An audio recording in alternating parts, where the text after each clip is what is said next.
Olá a todos! Na aula de hoje, vamos começar a apresentar os principais modelos discretos de variáveis aleatórias. Então, o primeiro modelo que nós vamos estudar é o modelo de Bernoulli e vamos comentar brevemente sobre o modelo binomial. Então, uma motivação. Em diversos experimentos que nós fazemos, geralmente estamos interessados em estudar somente dois valores. Basicamente, eu vou, por exemplo, testar uma peça e eu posso ver se a peça é boa ou defeituosa. Posso fazer um lançamento de uma moeda e o resultado ser cara ou coroa. Eu posso fazer um exame e o resultado pode dar positivo ou negativo. Essas situações onde a gente pode fazer uma resposta tipo sucesso ou fracasso, tem um nome, e o nome é ensaio de Bernoulli. E esse ensaio de Bernoulli é basicamente isso. Você vai testar se uma coisa funciona ou não. A variável aleatória que segue o modelo de Bernoulli segue exatamente esse princípio. Ou seja, a variável aleatória x vai ser igual a 1 se você obtiver sucesso no seu experimento. E aí, quando eu digo a palavra sucesso, eu estou querendo dizer assim, que o resultado apresenta o que nós estávamos medindo. Então, se você quer testar, por exemplo, que uma pessoa está doente ou não, é claro que o nosso sucesso é a pessoa não está doente, né? Ela está sã. Só que, como o teste quer verificar se a doença realmente existe na pessoa, então o que seria sucesso é o caso da pessoa estar doente, porque vamos dizer assim, para isso que o teste foi modelado. Esse sucesso ou fracasso não é para entender no sentido do nosso desejo. É para entender no sentido assim, o que eu estou chamando de sucesso é aquilo que eu estou analisando com o meu modelo, com a minha ferramenta. E para calcularmos a probabilidade, observe que essa variável aleatória x só pode assumir dois valores, 0 ou 1, conforme descrito em cima. Você pode condensar isso numa única notação que é dado por essa expressão. Se a gente troca o x por zero, observe que aqui p elevado a zero vai dar 1, aqui 1 menos zero dá 1, o resultado final vai dar 1 menos p. Ou seja, deu zero quer dizer que deu fracasso, então a probabilidade de dar fracasso é 1 menos p. E a probabilidade de sucesso, que é fazer x igual a 1, então aqui vai dar expoente zero, o resultado aqui vai dar p. Então, probabilidade P de sucesso, e aí você consegue condensar isso em uma única expressão.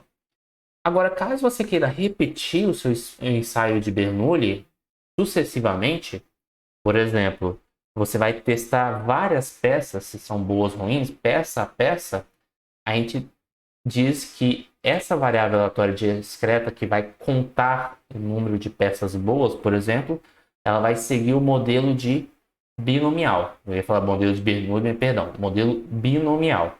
Então, o modelo binomial é uma repetição de ensaios de Bernoulli.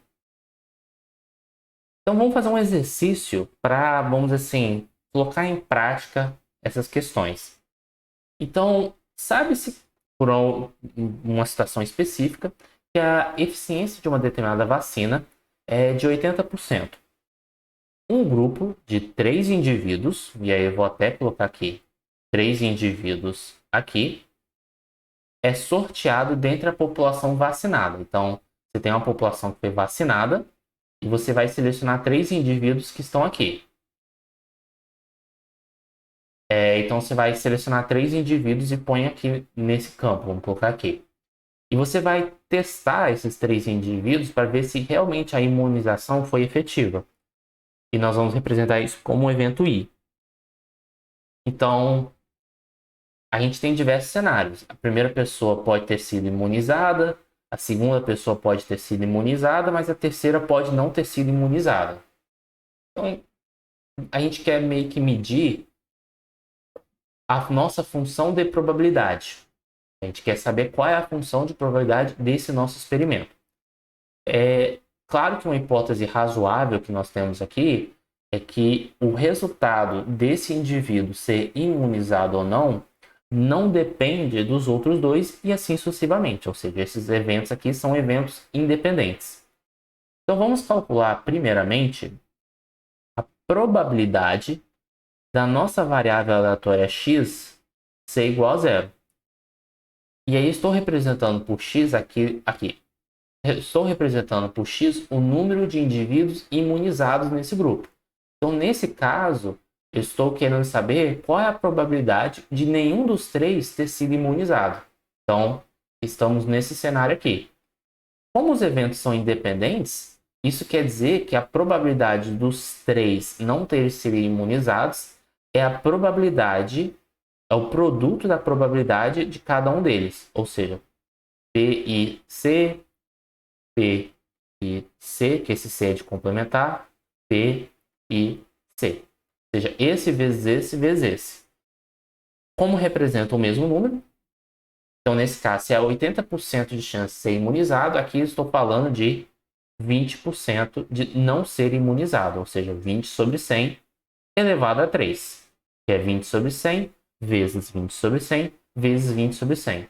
Esse 20 sobre 100, por simplificações, eu posso cortar o 0 em cima, 0 embaixo, dividir 2 por cima e embaixo, posso trocar esse número por 1/5. Então, o que eu estou querendo dizer aqui é que a probabilidade de nenhuma pessoa ter sido imunizada é de 1 sobre 5 ao cubo, que é 125. Ou seja, é uma probabilidade muito baixa ninguém ter sido imunizado dentre as 3 pessoas. Eu não estou nem levando em consideração toda uma população. Claro, estou supondo que a eficiência dessa vacina é de 80%. Qual é a probabilidade de exatamente uma pessoa ter sido vacinada? Ou seja, da variável aleatória x ter sido igual a 1. Vai ser, inicialmente, vamos pensar um pouco. Eu tenho que apagar um dos c's, e aí vai ser a probabilidade desse cara ter sido imunizado, multiplicado por essa probabilidade, multiplicado por essa probabilidade. O problema é que isso aqui não representa todas as possibilidades da variável aleatória x ser igual a 1. Porque nada me impede dessa pessoa ter sido imunizada ao invés da primeira. Ou nada me impede da última pessoa ter sido imunizada ao invés da primeira. Então, o que eu tenho que fazer? Eu tenho que calcular aqui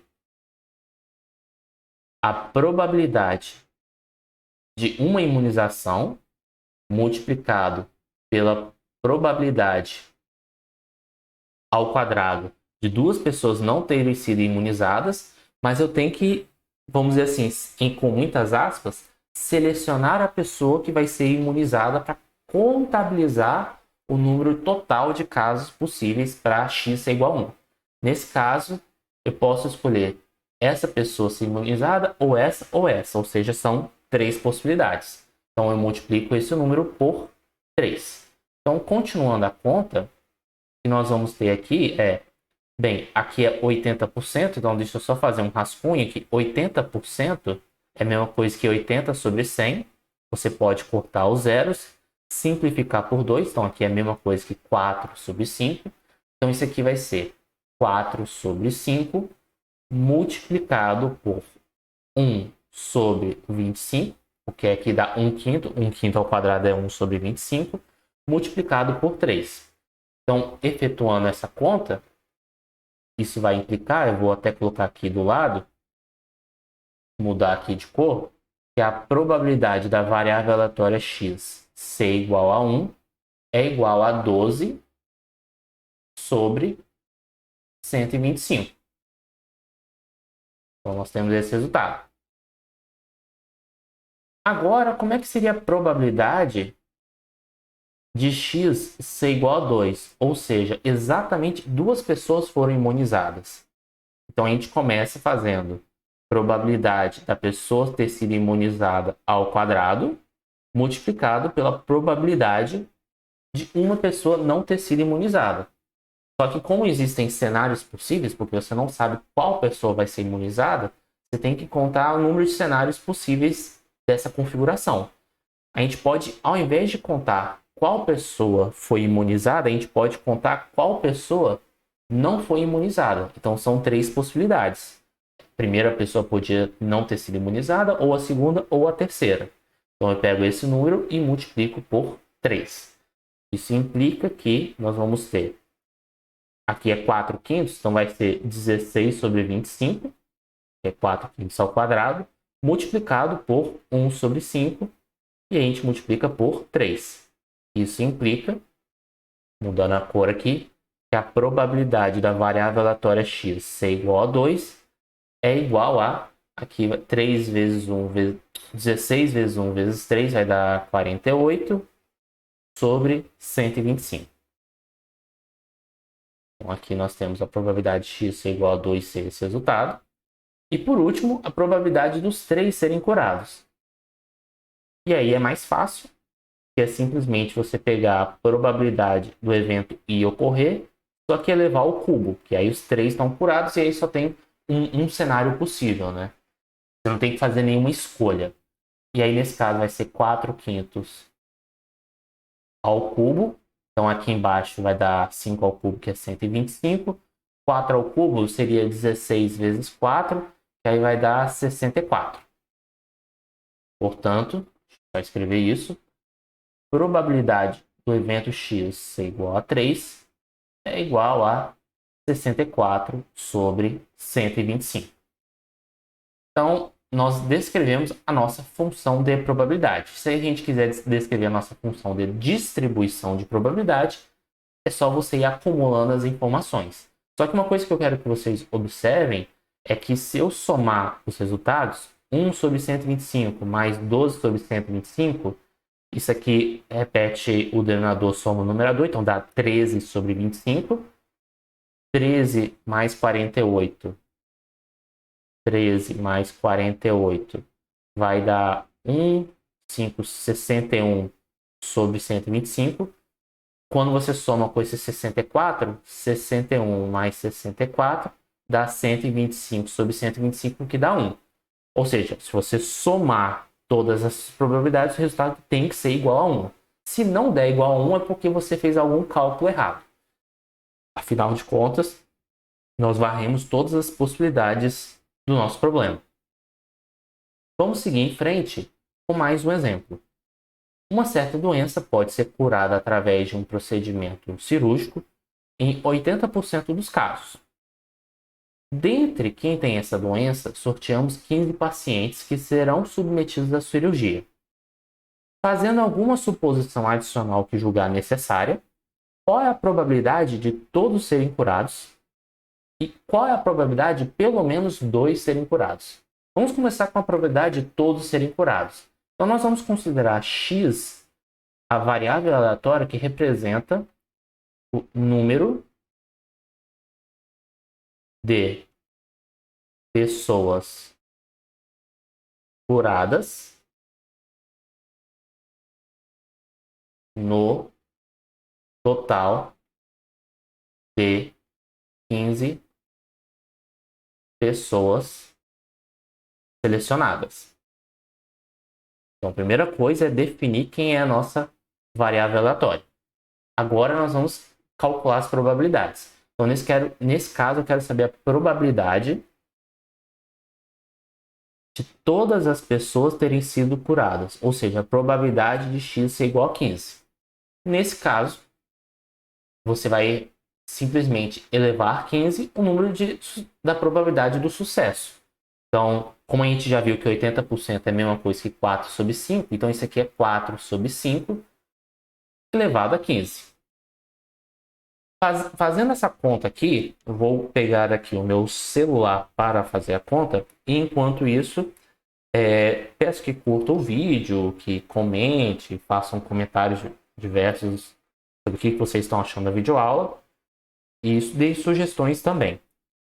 4 sobre 5 aqui, como não é de ser surpreendente, isso é 0,8. É porque é 80%, né? Agora eu vou pegar este número e vou elevar a 15. Elevando a 15 vai dar 0,0351. Isso é aproximado, eu não vou pegar todas as casas decimais, não. Em porcentagem, então a probabilidade é exatamente isso. Em porcentagem, a gente multiplica 100 em cima e embaixo. Então a probabilidade de x ser igual a 15, multiplicando por 100, vai dar 3,51. Aí, ao invés de colocar sobre 100, eu vou colocar o símbolo por cento. Então, a probabilidade de todo mundo ter sido curado é de 3,51%. E até, assim, explorando a nossa intuição, é uma probabilidade baixa. Mas é importante entender isso, né? Que acontece. Mas, para não ficar aquela coisa meio assim assustadora, vamos calcular a probabilidade de pelo menos 2 pessoas não serem curadas.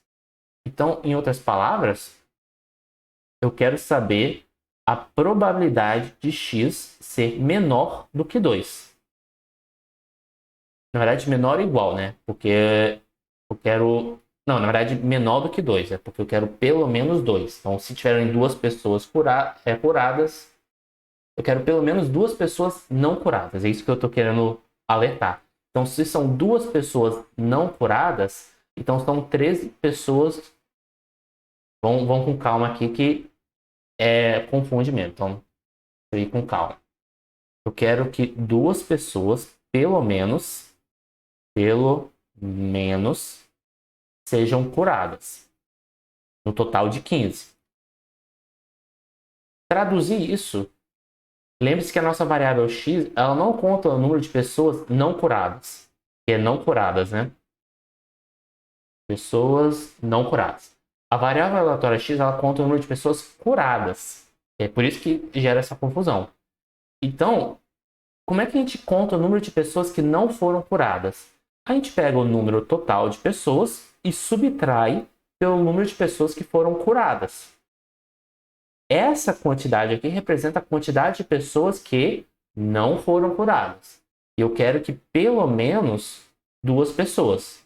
Cara, se é pelo menos, é maior ou igual. Porque se for 3, 4, 5, tudo bem.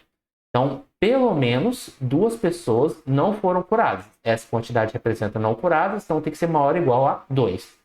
Eu vou reorganizar essa conta. Isso aqui é meu equivalente a dizer passa esse cara para lá, passa esse cara para cá.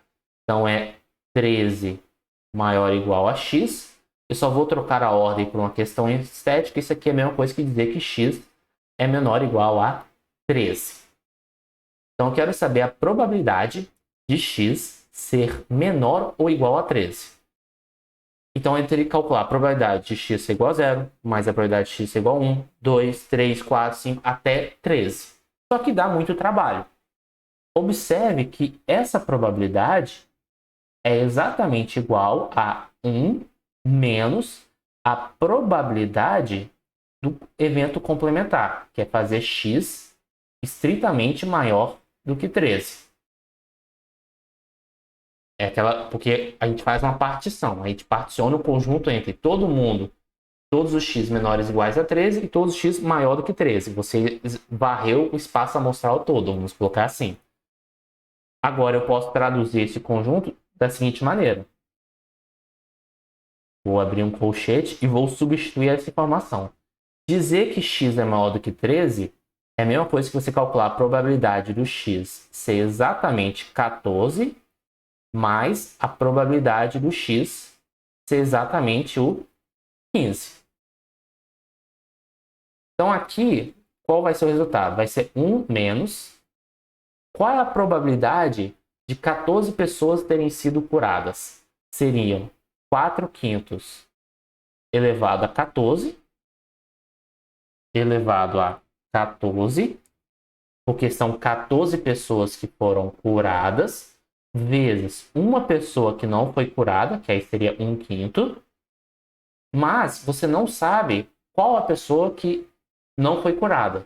Então você tem que varrer todas as possibilidades possíveis. Ou seja, de 15 opções, você tem que escolher uma.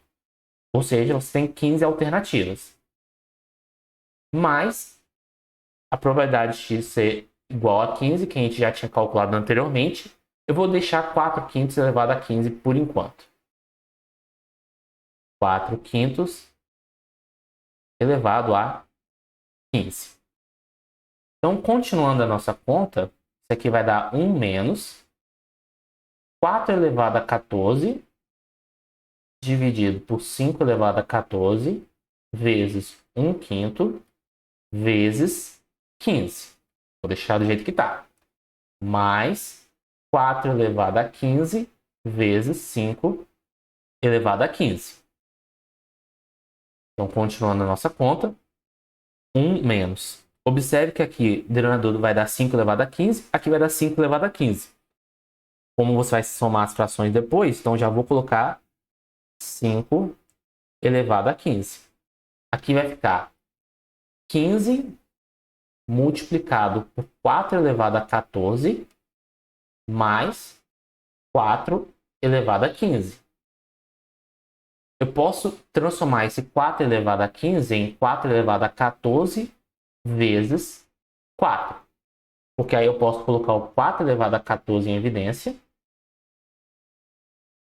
4 elevado a 14 em evidência. E aí aqui fica 15 mais 4.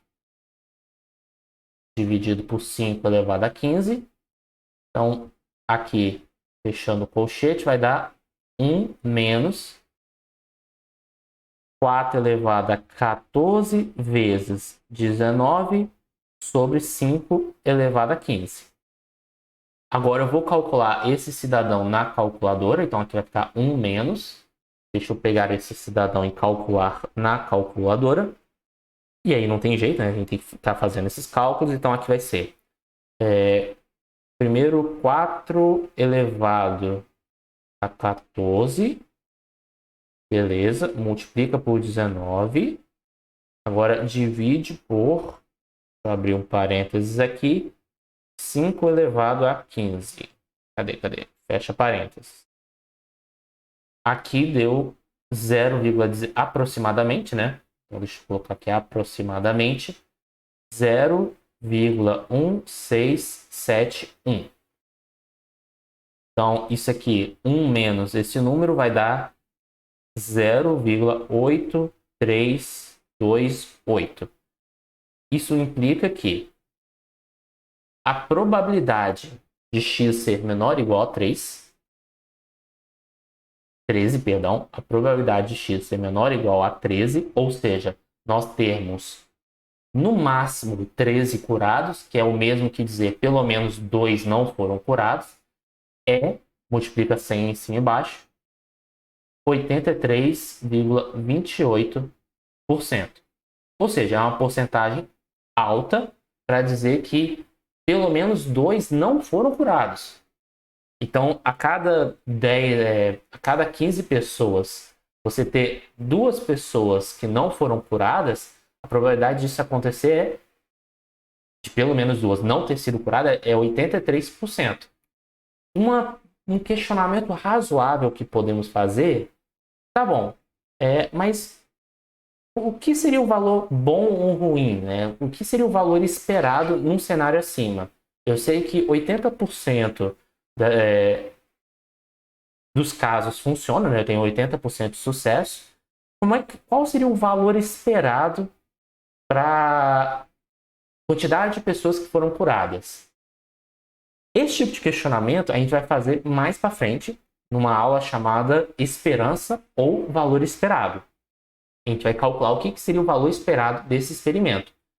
O que nós sabemos por enquanto é a probabilidade de todos serem curados, 3,51. A probabilidade do número de curas ser de 0 até 13, ou em outras palavras, de pelo menos 2 pessoas não terem sido curadas, é de 83,28%. Ou seja, que é uma probabilidade até alta. Fica como um exercício proposto trabalhar nessa atividade aqui. Então, deem uma olhada no enunciado, tentem resolver, coloquem nos comentários. Espero que vocês tenham gostado desse vídeo e até a próxima videoaula.